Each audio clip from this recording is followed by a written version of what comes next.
When you think of the universe, you might picture all of space and time, everything we can see and more. But what if I told you there was a time when most of the universe was invisible?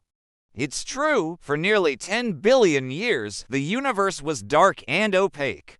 And then something incredible happened that changed everything. It's known as the era of reionization. And the really cool thing is that today we can actually observe this era with telescopes like James Webb. Let's rewind the cosmic clock to about 500 million years after the Big Bang. At this time, the universe was still very hot and filled with a glowing, hazy gas. But also at this time, the first stars and galaxies began to form out of this haze. These early stars were massive and extremely hot.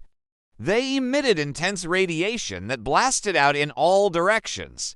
One of these forms of radiation is called an ultraviolet photon. And when it hits a neutral hydrogen atom, it can knock off one of the atom's electrons, turning the hydrogen into what's known as a plasma. The electron that gets knocked off doesn't just disappear. Instead, it just drifts around. Scientists call this a free electron. Now, if you've ever lit up a neon sign, you're familiar with how this works. The electrons get excited and then release light when they return to their normal state.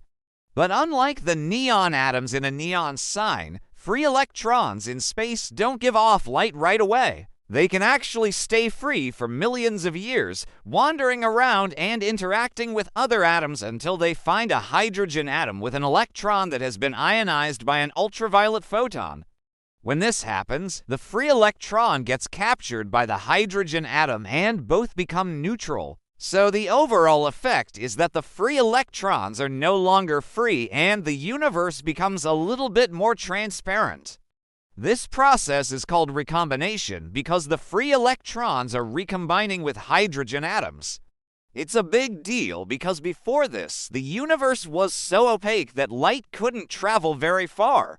It would just constantly be bumping into things and getting absorbed. This made it impossible for scientists to see very far into space because they could only see light that had not been absorbed. But once this era of reionization happened and the universe became more transparent, light could finally travel relatively unimpeded through space. This meant that scientists could start looking back through time and seeing the first galaxies that formed in the early universe.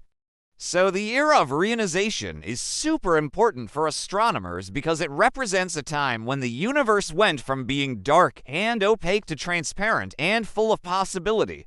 But exactly how did this happen? Well, it wasn't just the first stars. While their radiation did begin to ionize hydrogen, it wasn't enough to make the universe transparent. It took something even more powerful than that, and scientists aren't completely sure what that was. Some think it may have been supernovae or exploding stars. Others think it may have been giant clouds of gas that collapsed and heated up the surrounding gas. What we do know is that the first stars and galaxies played a crucial role in this process. Without them, the universe wouldn't have been able to transition from dark to transparent.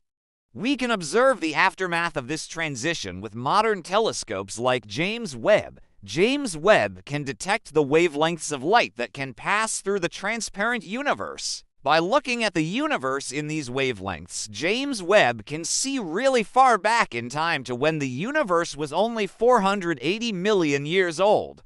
This helps us better understand the universe's murky past and shows us the incredible power of the human spirit of discovery. As Carl Sagan said, we are a way for the universe to know itself. If we can understand the laws that govern the universe, then we understand ourselves a little bit better, too.